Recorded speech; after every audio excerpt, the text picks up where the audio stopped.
Hey guys, so just so you are not confused, the previous video I have done was for Patreon members only and it was for the charge ability. But apparently when I uploaded it to YouTube as a private video, some of you could have seen it in a playlist and watch it. So if you have gotten it that way, I mean, enjoy. But for those of you that are still interested, it is available on Patreon, free for members, or you can purchase it. And what charge ability does, it's actually a really cool ability that lets you charge other enemies and then attack them for increased damage. You can even change the direction in which you charge, or you can even use it as an extra attack. So when you're attacking the enemies and press charge, it will attack straight away for increased damage. So hope you like that one. I think it's really cool ability. But in this video we're going to do something even cooler, and that is the weapon trails with the fire infused weapon. So we're going to basically have an ability that will infuse the weapon, and then the weapon trails will go with that. And we will need to do quite a lot of things, including doing some textures in a Photoshop, so it will probably be a very long video again. If I don't make everything in this one, I'll finish it in the next video. So let's go ahead and start. First thing I'm going to do is, for the weapon trails, we will need some textures, as I mentioned. So I have them here, and it is the fire distortion, fire texture 1 and fire texture 2. And if you don't want to do anything in the Photoshop, these ones will be available on my Patreon again. But I'll just quickly show you how we can do it in a Photoshop. All you have to do is, here we're going to create a new texture. And again, I'll fly really quickly through this process because this is not the main focus of the tutorial. So just create a texture which will be 1024 times 1024. And then what we need to do, is let's just make the background black. You create new layer. And then you just want to go to brush tool and increase the size here. Just get the details. It's a basic brush that I have a first one here, and then just do maybe, I don't know, 160. And then you want to just kind of like drag it across with a white color,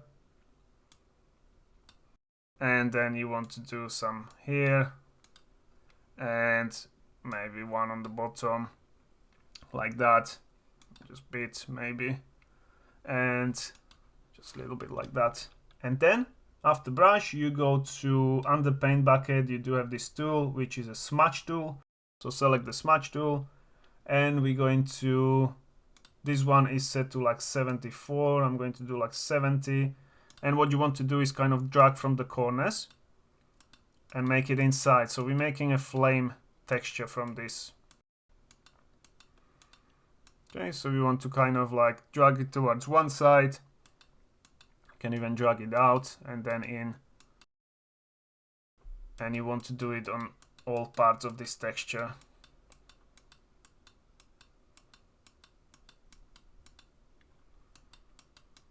And then kind of like drag it out, and you can see that it's starting to resemble a flame if you drag out and drag in.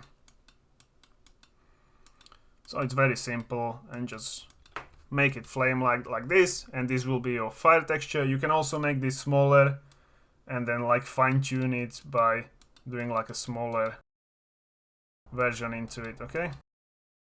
But as I said, I'm not going to spend too much time on it because I already have them. So, but as you can see, this will be nice flame texture. Then we need to create the second one, which will be the corner flame texture. So let's do new one. And again, do the same thing. So just do black background, new layer. I created like 3. And then brush, switch it. And then this time we want to just create a texture from the side. So like paint it properly on the side. But then here you go kind of extend it. Something like this. Just make sure it's all white on the left side, because that will be the darker part of the texture. And then we do the same thing where you go to this smudge tool, and again with the increased one, I'll kind of drag in and drag out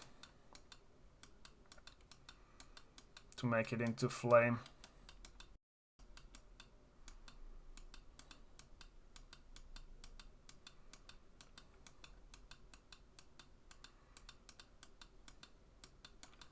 Alright, and this will be a texture. Again, you can spend a little bit more time on it to make it look even more like flame, make it smaller and stuff.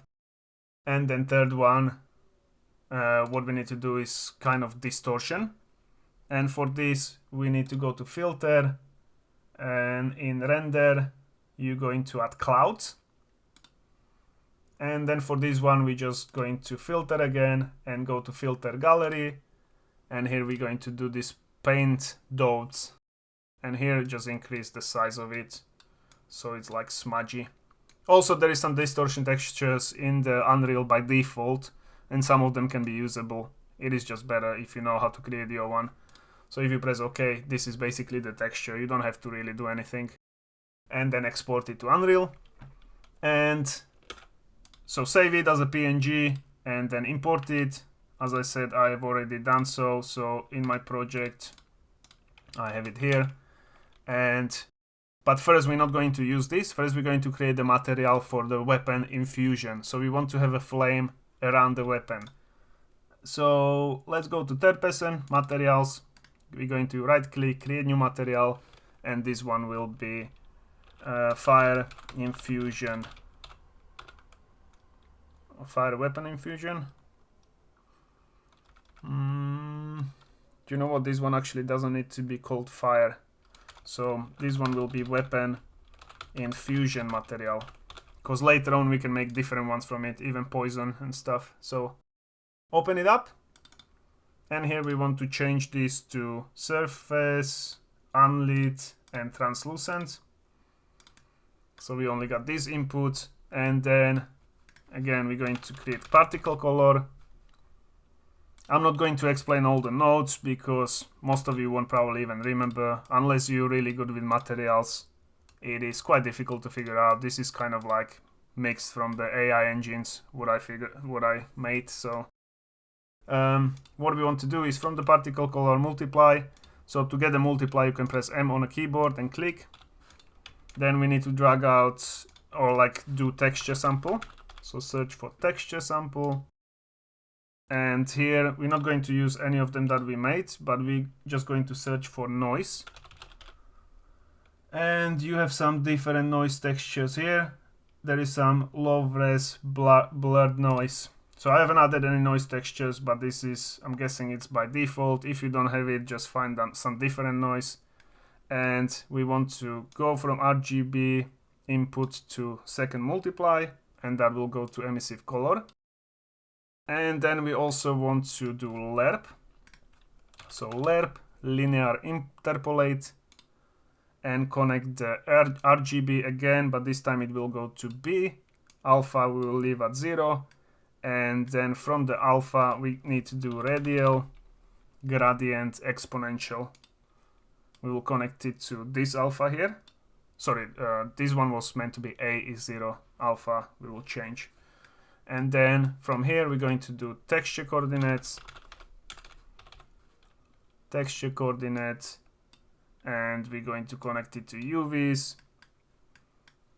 Here we're going to just hold 2 on a keyboard and click. This will create material expression, constant 2V vector. Change it to 0.5 and 0.5 and connect it to center position. And then we need to do radius parameter. So hold S on the keyboard and click. That will create a parameter. This one can just be radius.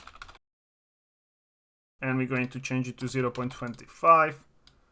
And then we also need one for density. So again, hold S and click and create density parameter, which will be 1. And connect it to density. All right. After this, we will need to get one more multiply. Go from lerp to multiply, and then B value will be from alpha of this particle color.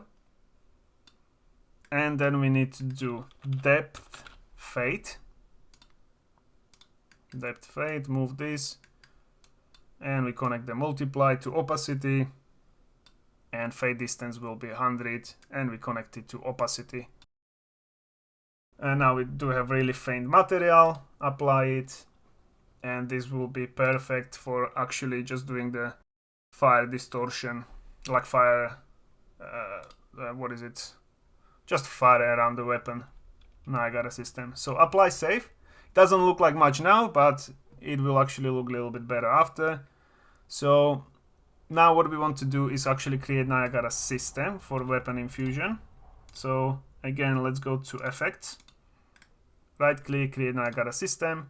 We're going to create empty Niagara system, and let's call this weapon infusion. I'll name the first one fire, and then we can duplicate it. So weapon infusion fire underscore Niagara system ns. Open it up, and so there is quite a few things we need to do here. So right click, we're going to add emitter. Again, add minimal emitter, so we need that. And then just going from the emitter update, we're going to add one module which will be spawn rate. So it actually spawns some particles. In a spawn rate, we're going to change this to 200. Or maybe 250, and you can see now we are spawning the particle. Then in the particle spawn, we're going to change the color mode, and we're going to do random range. So it's differentiate a little bit. And first one, I'm going to change to like orangey color, but change this value to 20. That will give it a glow. And then the second one, we'll just do a little bit more yellow. And again, do 20. So glowing one. Okay, so we got one glow. And then what we want to do, these ones are unset. We don't need to change anything. Initialize particle. One more thing we need to change, actually lifetime. We can do random. And we're going to change it to 0.5 to maybe 1.25. I would say.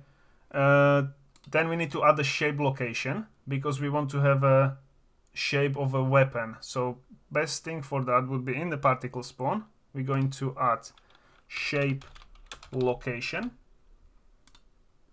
and change this from sphere to cylinder, because cylinder usually goes around the weapon. And you can now see that we do have some kind of cylinder here, but it's a bit distorted and weird.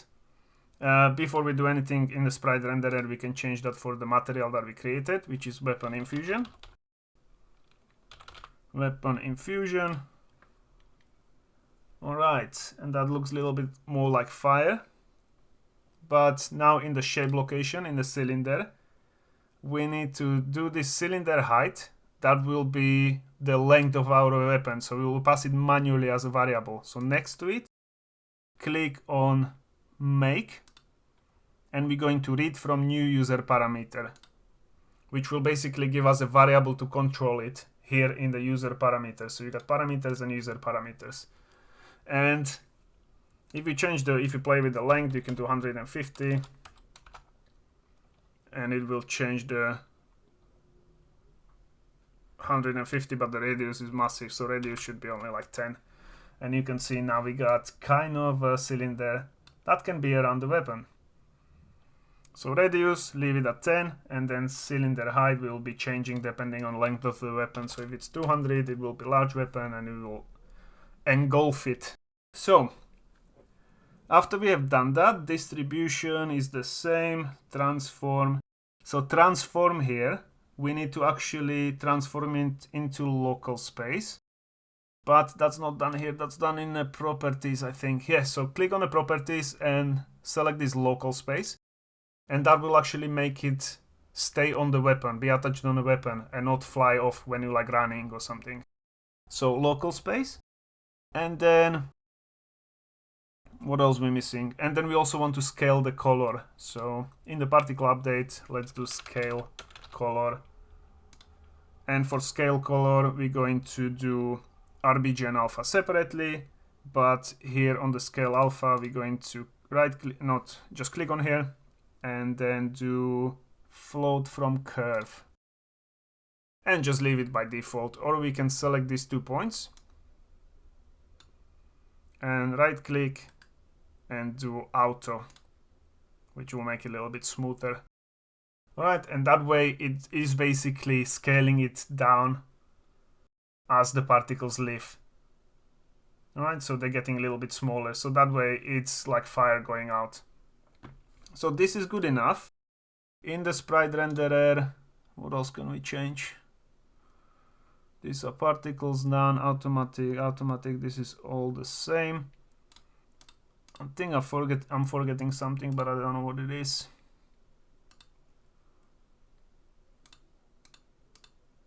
And this should be all of it. Actually, there should be a rotation that I forgot. So rotation, yeah, so the rotation mode, because obviously if you spawn it, it won't always be rotated to where the weapon point is. So what we want to do is do rotation mode and change it to yaw, pitch and roll, and just leave it and save. And now we can just test it out by going to player, and here we're going to create Niagara system, Niagara particle system, and attach it to mesh, not to player. And here in the parent socket, search for a socket and do main hunt. And as you can see, now it's attached to the main hunt. And the cylinder height you can change, so it will be smaller and larger. And now since we can control it, we can just get our weapon start and weapon end sockets, and we will calculate the distance and then change it to that height. Right? So this is working as intended, but we're not going to be having it attached all the time. We're going to create it just when we actually infuse the weapon. So delete this, and what we're going to do is first we're going to create new condition. So go to blueprints, enumerators, open condition, and add new one, which will be infuse fire. Should we do infuse? Yeah, let's do infuse fire. Infuse fire. And then in the struct entities, open conditions. And here we're going to add it. Careful with the same name. So infuse fire. Name will be infuse fire. Description we don't need, or you can fill it up, but for now it's fine. Duration, I want to have it on 60 seconds. Is that too long? 30 seconds? 30 seconds, just so we can test it, then you can change it yourself. Condition icon I don't have again, I'll add it later, so for now I'll just add this one, red one, and do red. And now we need to go to actual condition component. So in the component, go to condition, and now we have a new one here, which is infuse fire. And let's do branch first, so we can connect it. Drag from infuse fire and connect it here. This is, by the way, in set condition function in condition component. So in set condition, copy this is on. So when we're turning this condition on, what we need to do is we need to get owner, you can copy it. We're going to get component by class,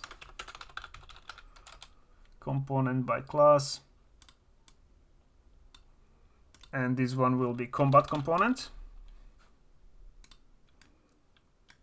I got components, my bad. So get component single one. This will be combat component.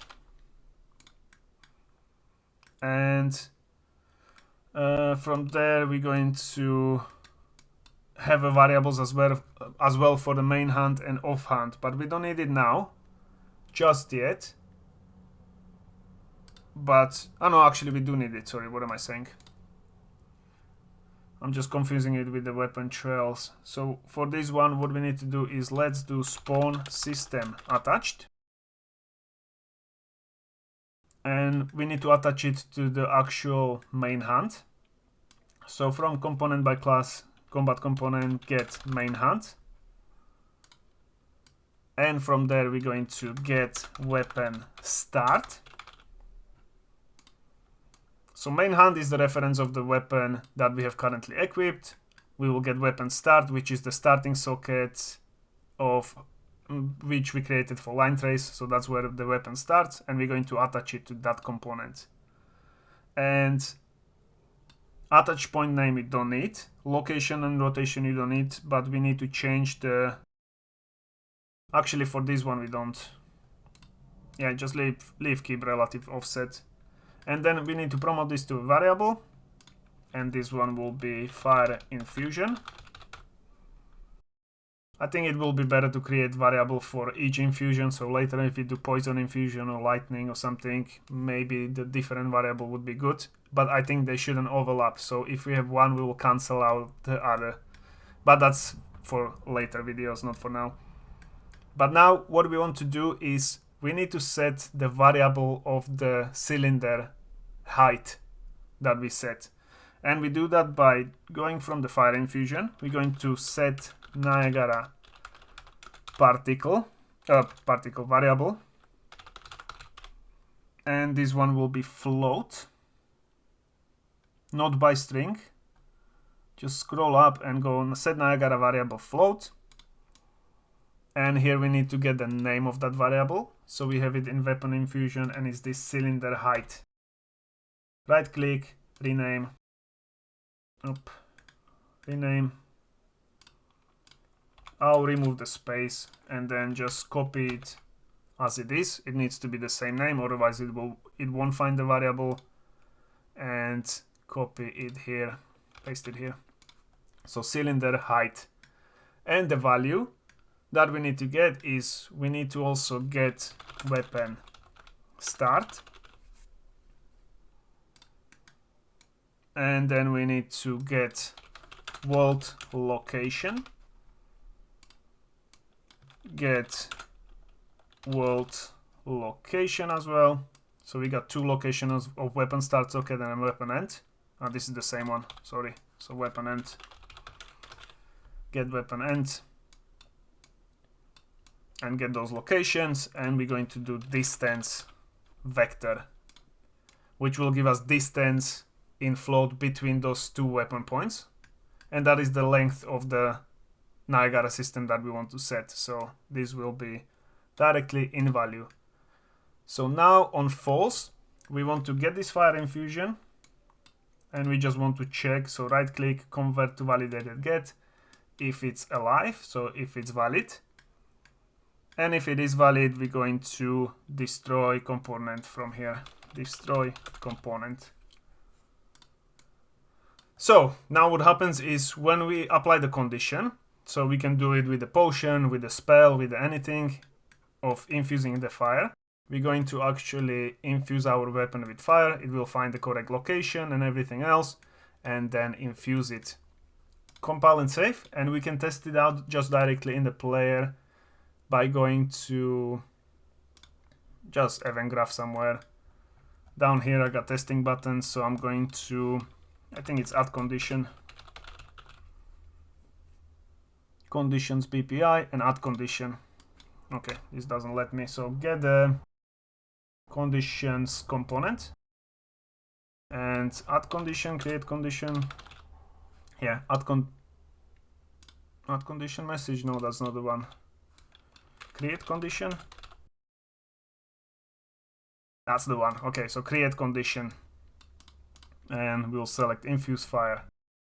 Bear in mind that you need to have a weapon equipped, otherwise it will give us error, which won't happen without this testing when we set it up properly. But for now, make sure you equip weapon, otherwise you don't have it valid and it won't give you sockets or anything. But now if I equip this one and press B,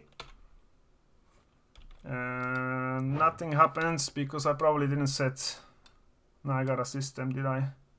Fire infusion. Yeah, I didn't set it here. So weapon, infusion, fire, and then play the game one more time.